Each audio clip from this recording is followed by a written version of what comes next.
रामायण की स्टोरी में एक ऐसा मोमेंट भी आया था जिसने हनुमान जी को महाबली और भक्तों के आराध्य बना दिया।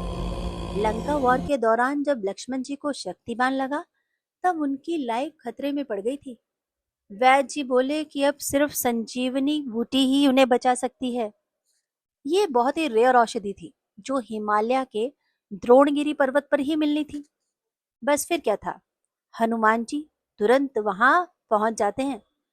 लेकिन वहां तो हजारों जड़ी बूटियां थी और पहचान पाना भी आसान नहीं था।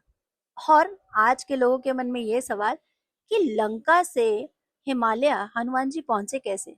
अरे भाई, वो पवन पुत्र जो थे। इसीलिए अब माउंटेन को देखकर उन्होंने सोचा कि भाई इनमें से कौन सी बूटी लेकर जाऊं। तो पूरा पर्वत ही उखाड़ लिया और लेकर चले लंका की ओर। उस संजीवनी से लक्ष्मण जी फिर से जीवित हो गए। पर अब सवाल ये उठता है कि अगर ये कहानी सच है तो वो पर्वत कहाँ पर है। तो द्रोणगिरी पर्वत है उत्तराखंड के चमोली डिस्ट्रिक्ट में, जो आज भी मौजूद है। हम इसे द्रोणागिरी या फिर दूनागिरी के नाम से जानते हैं। ये लगभग 11,800 फीट की ऊंचाई पर है। लोकल जो लोग हैं उनका मानना तो ये है कि जब हनुमान जी यहाँ से पर्वत उठाकर लेके गए थे, तभी उस माउंटेन का एक हिस्सा गायब हो गया था। आज भी वहां पर एक बड़ा सा गड्ढा दिखाई देता है। जब आप उस पर्वत की आकृति को दूर से नजर से देखते हैं तो पता चलेगा कि वहां कुछ पार्ट मिसिंग है। और वो पार्ट है कहाँ? तो पता चलता है कि श्रीलंका के पहाड़ों के पास में ही वो टुकड़ा दिखाई देता है। और इतना ही नहीं, तमिलनाडु के जो रामेश्वरम और श्रीलंका के कुछ एरियाज हैं, वहां पर ऐसा लगता है कि हनुमान जी जब पर्वत लेके जा रहे थे, कुछ कुछ पीसेस वहीं पे गिरते गए।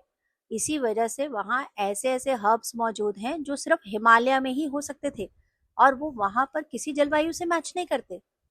द्रोणगिरी पर्वत को ही संजीवनी पर्वत कहा जाता है। और यहाँ आज भी कई रेयर मेडिसिन प्लांट्स मिल जाते हैं। लोकल विलेजर्स जो हैं, आज हर साल यहाँ पे इस पर्वत की पूजा करते हैं। मॉडर्न साइंटिस्ट भी मानते हैं कि इस रीजन में कुछ ऐसे प्लांट हैं जिनमें लाइफ सेविंग प्रॉपर्टीज है। हनुमान जी का ये एक्ट सिर्फ स्ट्रेंथ का सिंबल नहीं, बल्कि ये इस बात का प्रूफ भी है कि सच्चा भक्त अपने प्रभु और धर्म के लिए इम्पॉसिबल को भी पॉसिबल कर सकता है। आज भी जब हम द्रोणगिरी पर्वत देखते हैं तो हमें ये दिव्य घटना याद आती है। क्या आप चाहेंगे कि आप भी इस पर्वत को देखें? तो जब मौका मिले तो पहुंच जाइएगा चमोली में और दर्शन कीजिएगा द्रोणगिरी पर्वत के। जय श्री राम।